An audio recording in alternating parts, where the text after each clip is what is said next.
여러분 안녕하십니까? 하나님 말씀을 같이 공부하고 하나님 말씀을 사랑하는 꿀송이 보약 큐티를 인도하는 노록수 선교사입니다.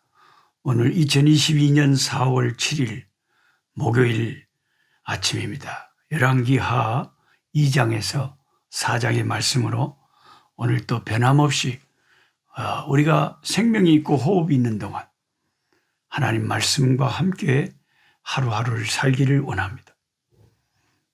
열왕기하 2장에는 엘리야가 해오리 바람으로 불말과 불병거를 타고 하늘로 올라갈 때 후계자 엘리사가 갑절의 영감을 달라고 간구하는 그런 모습이 기록되어 있습니다. 제가 그 남부 아프리카에서 한 27년 살아보니까 이렇게 봄에는 바람이 불어옵니다. 그 농장에 광야에 넓은 들판에 봄바람이 슉 불어오는데 말도 못하게 막 바람이 불어옵니다.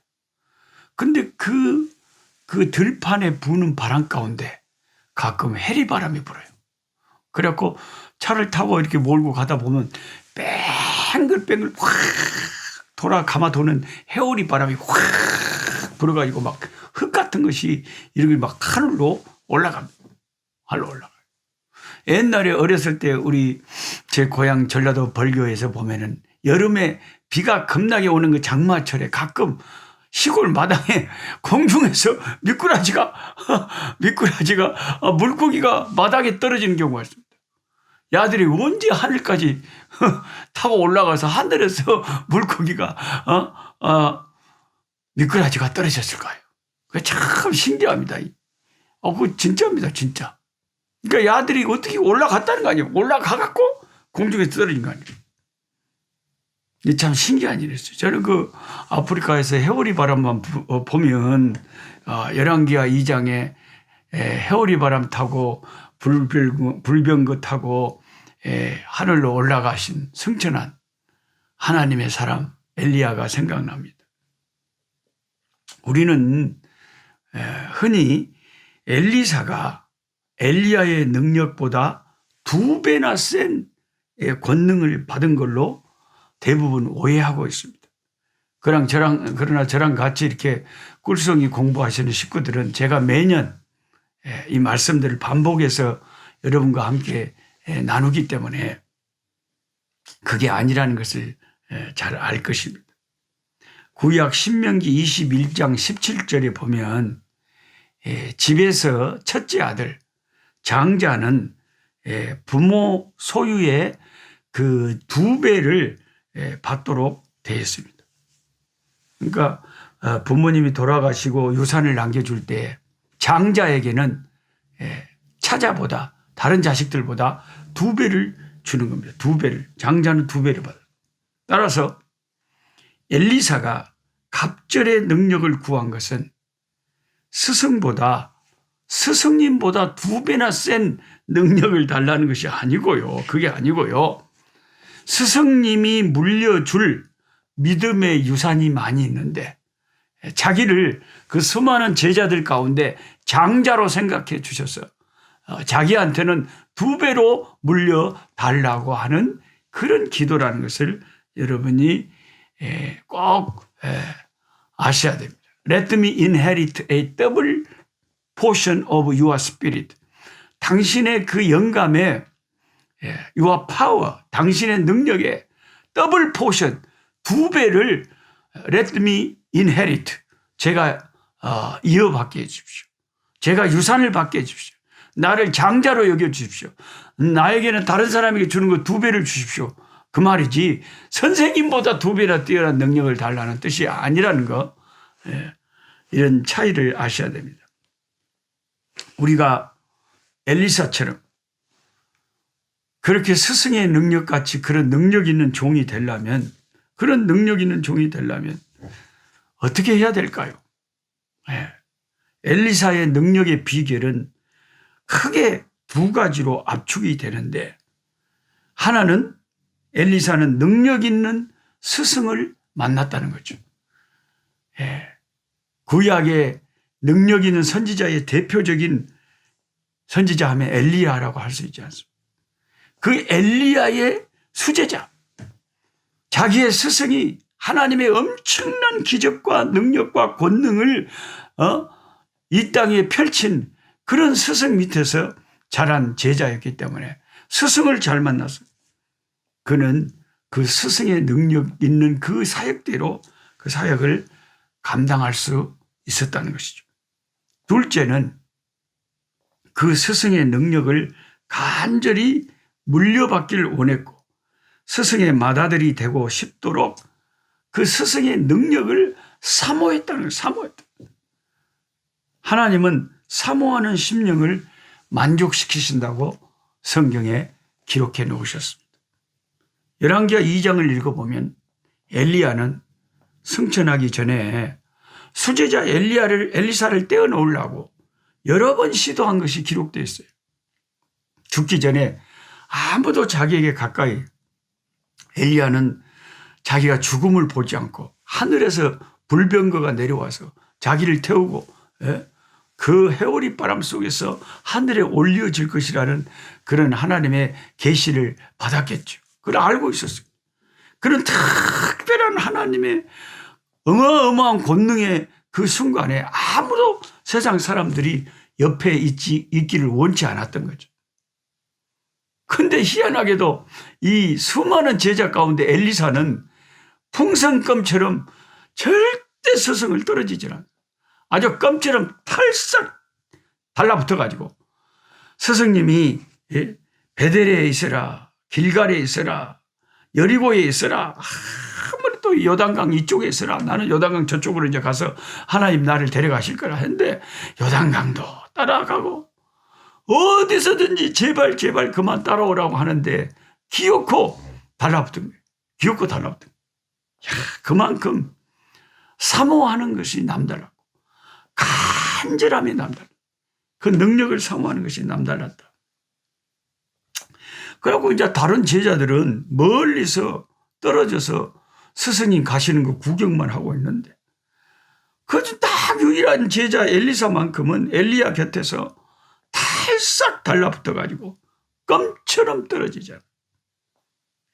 결국 엘리야가 해리바람 타고 하늘로 승천하는 것을 엘리사는 두 눈으로 목도했고 그 시간 이후로 그는 엘리야의 장자처럼 능력 있는 하나님의 사자가 되었던 것입니다. 저도 참 제 영적인 멘토이신 벌교 중앙교회 다닐 때 담임 목사님이셨던 김두현 목사님이 너무 은혜스러우셔갖고 목사님 은퇴하시고 여수에 가 계실 때도 자주 찾아뵙고 강주에 계실 때도 자주 찾아뵙고 또 강주에서 이제 강주보다 순천이 조금 더 따뜻한 게 더 남쪽인 게 순천에 와서 살고 싶어 하시는 그런 목사님의 의중을 알아차리고 순천에 조그마한 처소를 마련해가지고 목사님과 사모님을 모셔드리고 자주 찾아뵙고 목사님 돌아가시기 전까지 100세가 되실 때도 찾아뵙고 102세 때 하늘나라 가셨습니다. 그 하나님께서 제가 자꾸 목사님께 살아계실 때 여쭤본 게 목사님 그 장수의 비결을 좀 가르쳐 주십시오. 어떻게 그렇게 건강하게 오래 사세요? 제가 아프리카에서 국제 전화를 드려도 그렇게 기가 짱짱하게 다 전화도 잘 받으시고 어떻게 100세 되신 할아버지가 그렇게 건강하시대요. 허리도 꼿꼿하시고 눈도 밝으시고. 대개 여러분 제가 대부분의 다른 이제 노인들을 보니까 86세 정도 이상 되시면 저희 부모님들은 양가 부모님 다 86세경에 다 하늘나라 가셨고 돌아가시고 또 살아 계셔도요 90세 가까이 되면 일단 기가 잘 안 들리셔요. 그리고 눈이 침침해서 성경을 잘 보시기도 힘들어 하시고 어려워하세요. 오늘 또 제가 우리 전 권사님이시라고 미국 뉴욕의 최종성 장로님, 장로님 되시는 우리 정고사님 홀로 되셔가지고 최근에 이제 남편 되신 장로님 천국 보내시고 혼자서 외롭게 이제 그 큰 아파트에 덩그러니 할매 혼자 덕 있어 얼마나 마음이 심란하고 외롭겠어. 그래서 이제 찾아가서 위로해 드리고, 예, 권사님 한 번 앉혀놓고 얼마나 뜨겁게 부흥회를 해버렸는지, 야, 그 청중이 혼자 있어도 부흥회가 되더라고요. 그래갖고 열심히 막 부흥회를 하고 막 할렐루야 큰 은혜 역사가 있고. 근데 우리 정권사님이 안타까워하시는 것이 성경을 보고 싶은데, 큰 글자 큰 성경을 가지고 있는데도 그게 희미하게 안 보여서 성경을 볼 수 없는 것이 너무 안타깝다. 연세가 86세신데도 눈이 안 보이기 시작하고 어떤 분들은 귀가 안 들리기 시작. 그런데 우리 스승되셨던 김두현 목사님은 100세가 넘으셨는데도 잘 들으시고 잘 보시고 그렇게 건강하셨어요. 그 목사님은 다 저한테 목사 항상 이렇게 마찰을 시켜야 돼. 눈도 자꾸 이렇게 문지르고 귀도 자꾸 이거 문질러주고 이렇게 마찰을 시켜주고, 이게 단전을 이렇게 또 마찰을 시켜서 좀 두들겨주고 잠깐만이라도 자꾸 마찰을 해줘야 돼. 그러고 하나님이 장수의 복을 주시고 가벼운 운동을 하고 음식을 너무 과식하지 말고 또 그렇게 늘 또 산보 산책 같은 거 하시면서 목사님은 평생 텔레비도 안 보세요. 목사님 되게 이제 문안드리러 가면 텔레비가 없어요. 아무것도 없어요. 그냥 다 성경책 하나 상에 올려놓고 늘 가정예배 드리시고 기도하시고 성경 보시고 참 검소하게 벽에다가 주님만이 나의 복이십니다. 예. 나의 복이 오직 주에게만 있습니다. 예. 오직 주만이 나의 복이십니다. 그렇게 딱 되어 있는 시편에 말씀을 딱 붙여놓고 그렇게 오직 예수만 생각하고 예수만 동행하고 예수로만 만족하고 그렇게 사시다가 102세 때 그러니까 이제 전라남도 전체에서 100살 이상 노인들 몇 명 안 됐어요. 그리고 그 중에 한 분이 우리 목사님이셨단 게요. 그 우리 제가 속한 교단인 장로교 고신 측에서 제일 장수하시다가 가신 어르신이 우리 스승이신 김두현 목사님이십니다. 그래서 저도 뭔가 기대를 갖고 우리 목사님을 그렇게 장수하게 하신 하나님이 나도 좀 하나님 장수의 복을 주셨어요. 95살에 김해에 있는 무척산 기도원 산꼭대기에 있는 무척산 기도원 올라갈 수 있도록 그 산을 올라간다는 게 그게 보통 힘든 일이 아니다. 95살에 거기를 올라가려면 우리 스승 목사님 95세에 거기로 올라가셨기 때문에 제가 그런 꿈을 그때부터 갖게 된 거예요. 제 버킷리스트 중에 하나가 95살에 무척산 기도원 올라가기. 그 어떻게 될지 모르겠어요. 모르겠지만 하나님만이 우리 미래를 아시죠. 저같이 이제 선교지에서 선교하다가 교통사고 당해갖고 뼈다구가 10개가 불라지고 온 몸이 숙신이 시방도 아프고 지금도 장애인이 돼가지고 쩔룩거리는 이렇게 큰 교통사고로 몸에 타격을 입었지만 그래도요, 꼬랑꼬랑 80년이라고요. 하나님이 살게 하시면 사는 것이고, 생사 화복을 주장하시는 하나님 앞에 다 달려있는 거 아니에요? 그러니까 엘리사가 왜 그렇게 능력이 있었느냐? 그는 스승을 잘 만났다. 스승님이 능력 있는 사역을 하신 분이었기 때문에 그걸 보고 자랐고, 그걸 배웠고, 그리고 그 스승의 능력을 갑절의 영감을 달라고 그렇게 사모한 사람. 마지막 해리바람 타고 하늘에 승천하신 그 모습까지도 마지막까지 스승과 함께 해가지고 그 능력의 현장에 있었기 때문에 그때부터 엘리야에게 임한 그 능력이 엘리사에게도 임해가지고 요단강이 갈라지고 수많은 기적의 역사를 엘리사를 통해서 하나님이 펼치셨던 것을 우리가 성경을 통해서 알 수가 있습니다.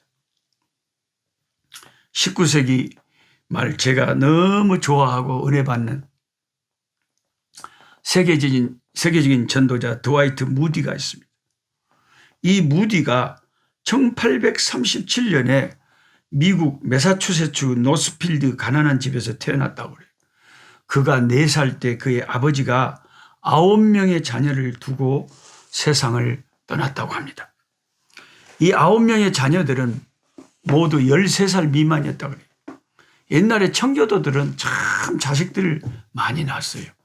예. 무디의 어머니는 이 자녀들을 제대로 교육시킬 형편이 못 됐죠. 무디가 받은 공교육은 오늘날 기준으로 보면 초등학교 5학년 정도밖에 학교를 안 다녔습니다. 그래서 무디는 소리나는 대로 글을 썼기 때문에 항상 영어 철자가 틀렸고 문법이 엉망이었다고 합니다. 그런데 무디의 장점은 뛰어난 대중성이었죠.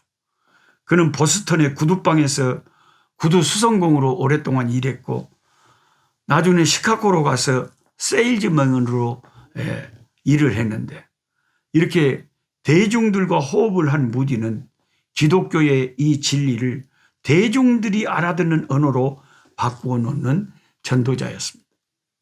오랫동안 신학을 공부한 목사님들은 성경을 읽고 그것을 설교할 때 신학적인 언어로 대체적으로 바꿔서 설교합니다. 그래서 성도들이 듣기가 좀 힘들 때가 있죠. 그런데 무디는 학자들이 오랫동안 연구해 놓은 결과를 일반 대중의 언어로 바꿔 놓았어요. 여기에 무디의 성공의 비결이 있었습니다. 그렇지만 무디를 능력 있는 부흥사로 만든 것은 그가 한 성령 체험이었다고 합니다. 시카고에는 사라 쿡이라고 하는 성령 충만한 여자 전도사님이 계셨는데 이 쿡은 무디의 설교를 듣고 거친 돌 가운데 있는 다이아몬드라고 평가를 했다고 합니다. 그의 설교는 불타는 열정이 있었고 사람들을 움직이는 감동의 힘이 있었습니다. 하지만 그에게 한 가지 부족한 것이 있었는데 그것은 성령의 권능이었습니다. 그래서 쿡은 무디에게 가서 저는 당신이 성령 세례를 받기 위해서 지금부터 기도하겠습니다 라고 말했다고 합니다. 처음에 무디는 쿡의 이 말이 마음에 거슬렸지만 이 문제를 토론하기 위해서 매주 금요일 오후에 만나자고 제안을 했습니다. 그 후 무디는 결국 쿡의 말이 맞다고 생각하고 자신도 열심히 성령 세례를 받기 위해서 사모했다고 합니다.